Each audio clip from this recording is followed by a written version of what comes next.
Donald Trump himself said he would not send a surge of ICE agents to the state of New York unless I ask. I'm not asking. America, New York's governor just announced what her own team is calling the most sweeping sanctuary package in the United States history. ICE agents banned from wearing masks, local police officers from helping federal immigration agents. New Yorkers handed the legal right to personally sue ICE officers in New York State Court. But here's what Hochul is betting you won't notice. A Long Island DA sat on Fox News and explained that under her exact policies, a man who actually assaulted a person under 5 years old would have walked out of custody a free man.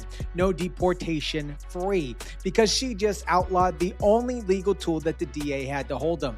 And the man she is currently not taking calls from already told her, calmly, specifically, whatever happens to her on the streets when she makes ICE work harder. I'm deeply intimidated now. We arrest an illegal alien in the state of New York rather than detaining them in the local community, in the local jail.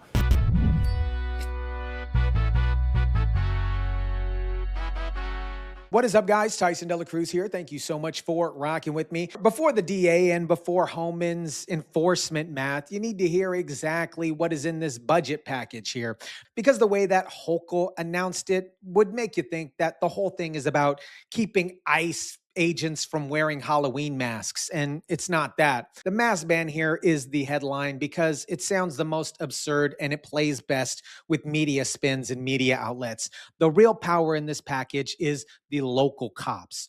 Local Crimes Act, which ends every formal and informal agreement between New York City local police departments and ICE. That means no more 287G partnerships, no more ICE using local jails to hold detainers, no more local officers making immigration-related arrests, and on top of that, a New York state law giving any resident the right to sue ICE agents personally in a New York City courtroom. Now listen to how she framed the piece that matters most. ICE relies on our detention centers, right? They want to build them up. They want the capacity. Before a surge, they increase the capacity. We've seen this in other states. And they want to use the jails for that purpose. They use our jails to round up people. They should not need local police to do their jobs. That's why today I'm proposing a new law that'll ban these agreements.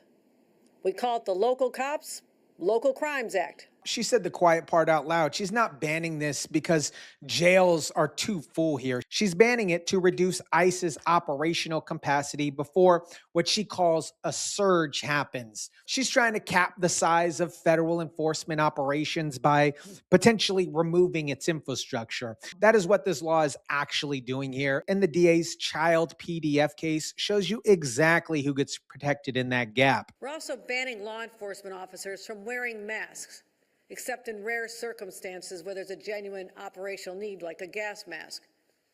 No members of state, local, or federal law enforcement wear masks during ordinary operations. You don't see this. You never see this.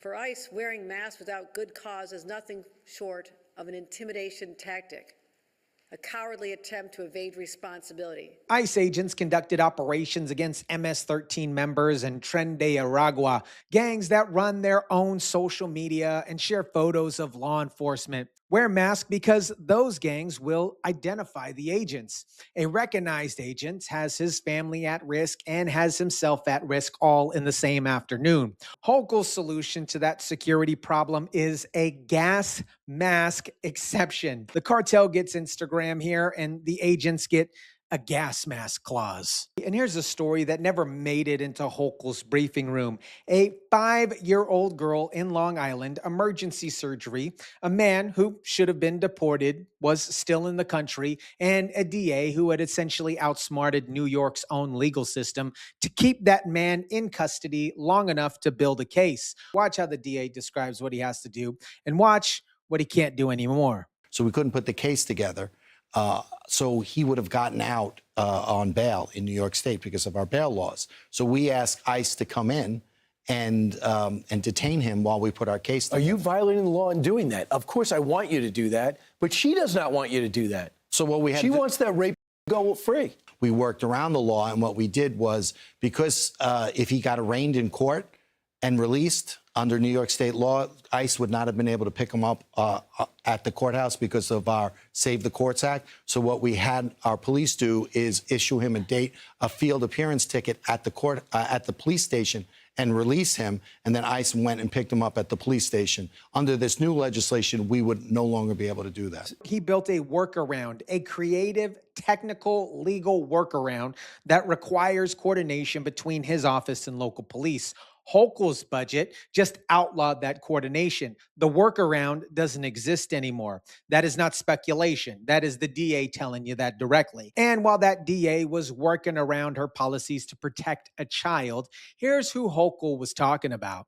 They also targeted mothers still nursing their infants, separating them.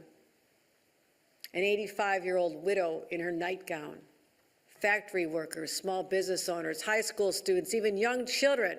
An 85-year-old widow, a legally blind man in slippers, and those are faces in her press conference. A 5-year-old girl who needed emergency surgery is not in the press conference. The stories that the governor chooses to tell and the ones that she chooses to conveniently leave out isn't by accident. It's a decision. Here's the policy logic Hochul is selling to everybody. Remove ICE access to local jails and local officers, and you reduce the number of immigration arrests. Fewer tools, quote unquote, equal fewer arrests. Straightforward math. Tom Homan's answer to that math is one piece of this entire debate that is not getting enough coverage. Rather than one agent arresting one bad guy in the safety and security of a jail, which is safer for the alien, safer for the agent, certainly safer for the community, they're going to release them into the street, which means now you got to send 2 Japs to him to arrest him because you're arresting somebody on his turf where he has access to who knows what weapons. One agent in control of jail setting equals 1 safe arrest. No jail access equals 6 or 7 agents on the street, on the target's quote unquote home turf, where he has access to weapons and people that can protect him. And when 6 agents show up on the block looking for one person, Homan already told you, they're not going to walk past everybody else standing around. Hochul did not reduce enforcement. She relocated it into the neighborhoods. And she already knows Homan is coming regardless what she passes and doesn't pass. Watch what she said when reporters asked her if she had spoken to Tom Homan. He said the era of the surges is over. Told me that, sat in my office and said that, because I said, you know, we don't want to have this happen in New York. So now they're going to backtrack on that as a threat to me, trying to threaten the governor of the state of New York. And I don't take well to threats. They're going to find that out. What changed? She signed additional restrictions that he wasn't expecting. He adjusted. And the 260,000 resident immigrant communities she says she's protecting is now facing more street-level law enforcement, not less. Now, here's the part of the story that was buried by every headline that ran, Hochul signs historic sanctuary budget. Historically, you guys, when you sign something, it means that it's done. In Hochul's New York, apparently that's just a press conference format. Assembly Speaker Hasty says there is no deal because there are a lot of money issues still to be worked out. But that didn't stop Kathy Hochul from announcing the agreement, which is beyond generous to New York City. Shut down several of the mayor's proposals to sock it to the rich and corporations, including his last-ditch effort to get something called the PTET tax. I said I was not doing that. There's not a corporate tax. There's not an income tax. I held true to what I said. A $268 billion budget with some of the most extreme sanctuary packages in U.S. history announced as law. That wasn't even in law yet. The bill still has to pass both chambers. Then it's not a deal. That's not the entire story. And the DA, who already told you what these policies protect, just explained exactly who's paying attention to that distinction. It really makes no sense because it's all about posturing and rhetoric. We collaborate with all of our law enforcement partners. ICE and HSI are critical in that collaboration and that cooperation. And although we don't have anything to do as local prosecutors with immigration, ICE helps us with some of our more dangerous cases, murders, child abuse, and so forth. I would have this advice for our legislators. Let the district attorney's office and the police deal with public safety. You continue to, mismanage the state. And the 287G agreement, that is new law, eliminates in Nassau County. That agreement was signed specifically to deal with violent crimes. The man who made that deal is Hochul's opponent in the governor race. Nassau County Executive Bruce Blakeman just last year entered into this type of an agreement with ICE. Blakeman is running against Hochul in the governor's race and has threatened to fight this legislation if approved. Hochul today quickly responding to these threats from President Trump's border czar, Tom Homan. She's not making immigration policy. She's dismantling her political opponent's signature accomplishments right before the election year. The DA who told you her policies protect grapists works in that same county. I'll let you guys decide if that's a coincidence. Here's the moment from Hochul's own January press conference, the one where she stood in front of police commissioners and district attorneys that she personally invited. That deserves more attention than it got. We will always cooperate with federal government to bring violent criminals to justice. Full stop. That's not a change in policy. However, it does not mean that New York State will stand for flagrant abuse of power under the guise of public safety. Tren de Aragua is an immigration enforcement problem and a gang problem at the same time. MS-13 is both. You can't separate the local crime list she reads from federal immigration enforcement that she just restricted. They're the same people. I think that spotlight's right there, what we're talking about. You know, we support the effort to work with ICE when they have warrants and court orders and have, you know, the evidence necessary that crimes are being committed or have been committed. You know, my number one priority is public safety. But when you sweep up people indiscriminately, you know, traffic stops where you pull over someone and, you know, they don't speak English and someone calls ICE. And there's been this aggressive approach. And I don't want localities to be part of that because we are giving untold dollars for technology and staff and all kinds of support for local governments to police the streets and to make people safe. And this is for the communities.